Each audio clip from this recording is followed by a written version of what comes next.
पर सुशीला बड़ी समझदार है, उसने पूरा नहीं लिया।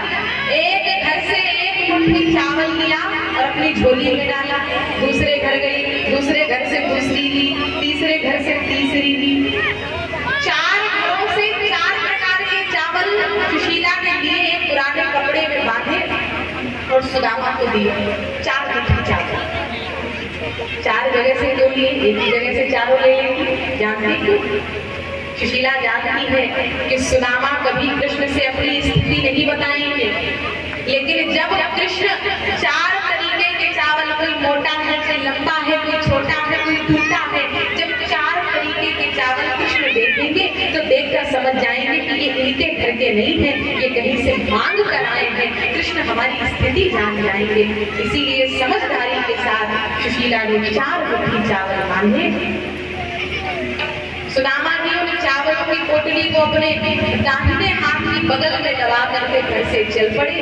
थोड़ी दूर चले, नंगे पाँव में छाले पड़ गए, शरीर पर तेज धूप लग रही है, पसीना छूट रहा है, चलते चलते थक गए। थोड़ी दूर जाकर आराम करने लगे और सुदामा जी ने विचार किया, आधी रास्ते आ ही गए हैं, यहीं सो जाते हैं और उठ करके वापस घर चले जाएंगे। पत्नी से कहेंगे कृष्ण मिल ही नहीं। लेकिन जैसे घर से चले, भगवान को वहां पता चल गया कि आज मेरे बचपन का मित्र मुझसे मिलने आ रहा है। सुदामा जी आधे रास्ते सो गए। भगवान ने गरुड़ देव को भेजा, कहा सोते हुए सुदामा को पीठ पर उठा लाओ।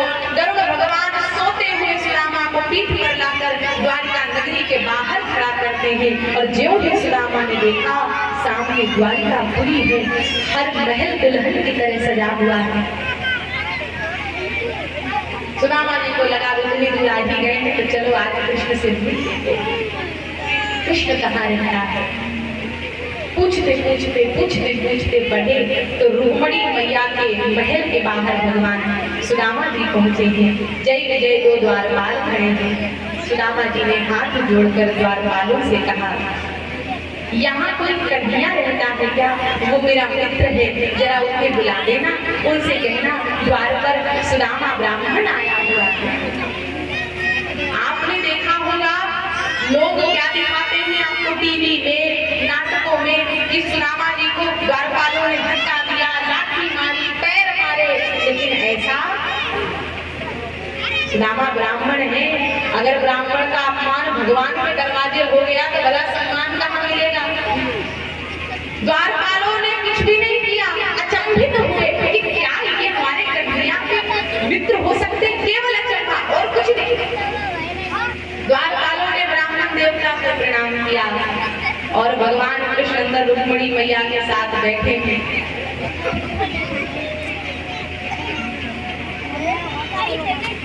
अंदर बैठे हैं। एक द्वारपाल ने आकर बताया, महाराज द्वार पर एक कोई ब्राह्मण आया है, अपना नाम सुदामा बता रहा है, आपको अपना मित्र कह रहा है, क्या आप इसे जानते हैं? जैसे ही भगवान ने सुना सुदामा आया है, भगवान की अंतर्दशा क्या हुई। आज भगवान अपनी पीतांबरी छोड़कर अपना मुकुट गिराकर भगवान भाग पड़े, सुदामा मुझसे मिलने आया।